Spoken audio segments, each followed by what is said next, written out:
Hi, welcome back to my channel. Today we're going to be working on a Toyota Avalon 2002. I have two pending codes for emissions. It's for the Evap system. So the codes are P0441 and P0446. So we're going to go over that, and I'm going to show you guys how do I fix it with just, simple steps. So stay with me.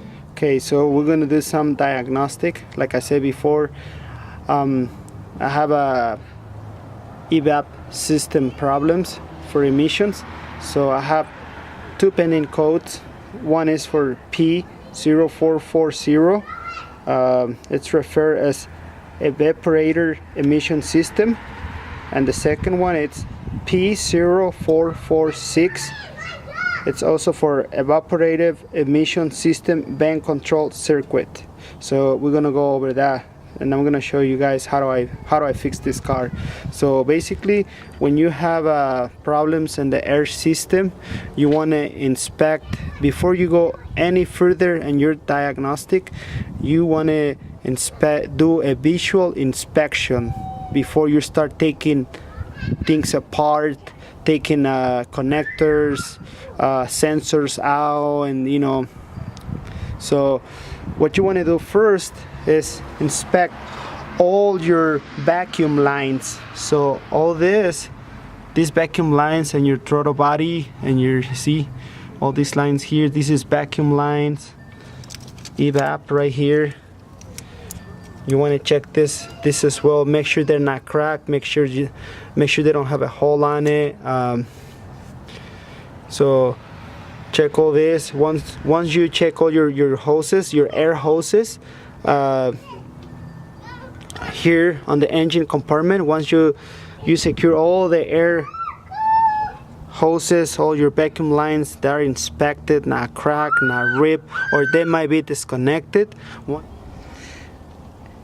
And then you have to check your PC valve. I don't know if you guys can see it. I'm gonna put the camera closer. It's right here. This is your PC valve. Make sure this one it's also not damaged, cracked, or disconnected.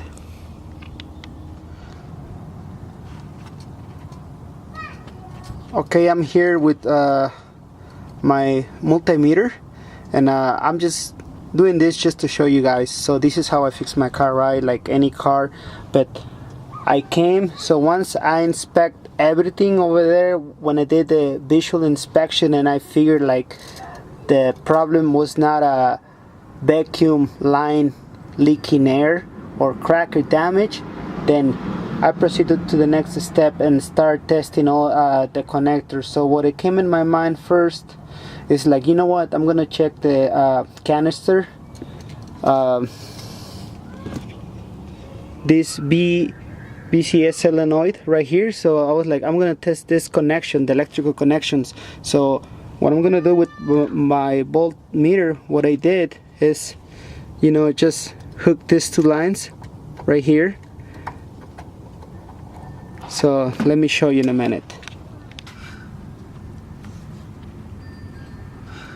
Okay, so this is what I did.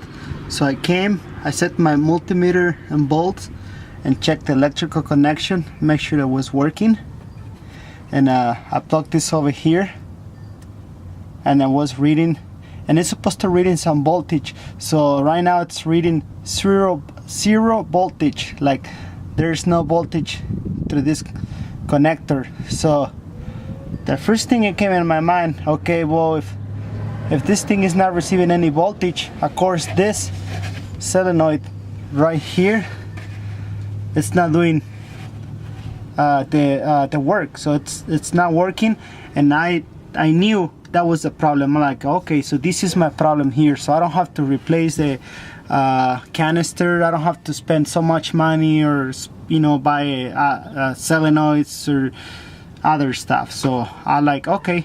So what I did next, I went to the engine compartment and checked on the fuel box. So let's go check over there. Okay, and then I came here and I opened the fuel box, you know, and I just start testing the fuses because I was not getting power over there.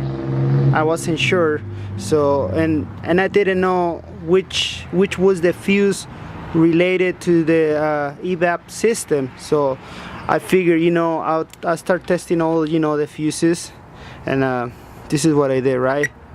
Test this ones, and they were all beeping, but then I found this fuse over here. This was not beeping, was not giving me 12 volt right here. So I pulled this fuse,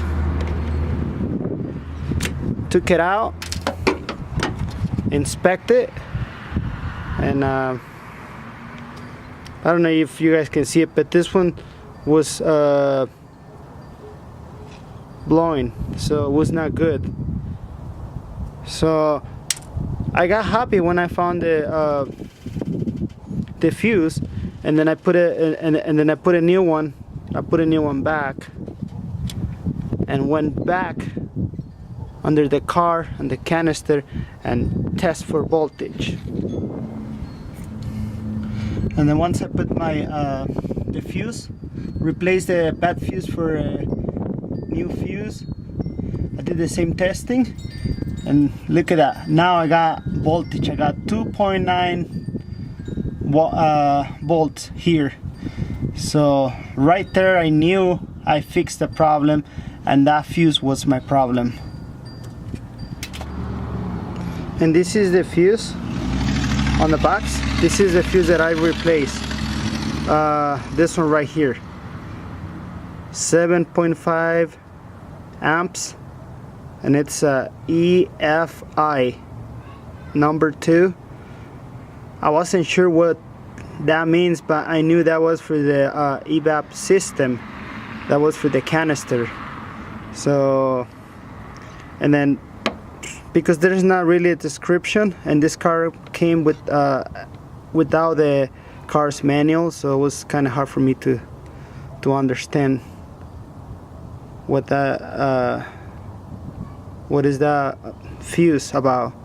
And another thing that I want to share with you guys that I did while I was under the car, I didn't want to take the solenoid off the canister or the hoses, because you know it's a little bit old and I didn't want to break anything. So what was under with my multimeter, I test for open circuit. You know, I checked the resistance for this, and then that's what I did. I just check it, and I had resistance 41 ohms. So when I knew that I had resistance, I knew this was good, was not open or damaged. But let's say if I tested and I put this like that and was like OL, it means infinite resistance. It means it's an open circuit. It means it's damaged. So I did that, and also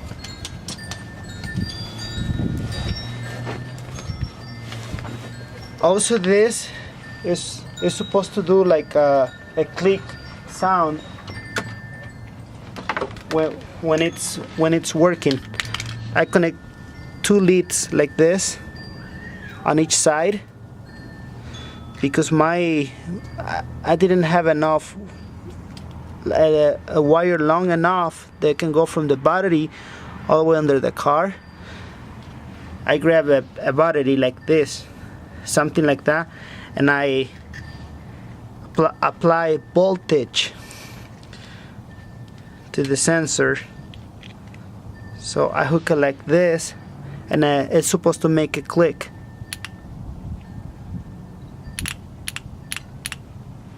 So that's what mine did. It was working. There was nothing wrong with it. So I did all this process just to verify that was just a fuse and nothing else. Okay guys, well, you know, thank you for watching my video, you know, and go with me through you know, through the steps, you know, to figure it out what was the problem on the Evap system. So we found it, and hopefully this will help you guys if you guys ever have those codes.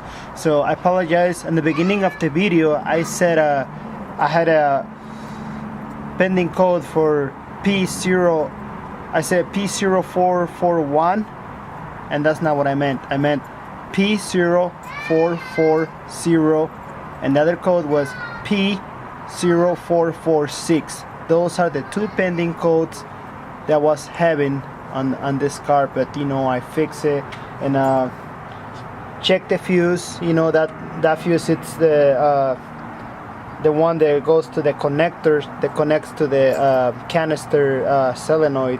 So check that. I mean, it could be something else, but in this case it was just, you know, the fuse, you know, and we didn't do any further diagnostic because we found the problems.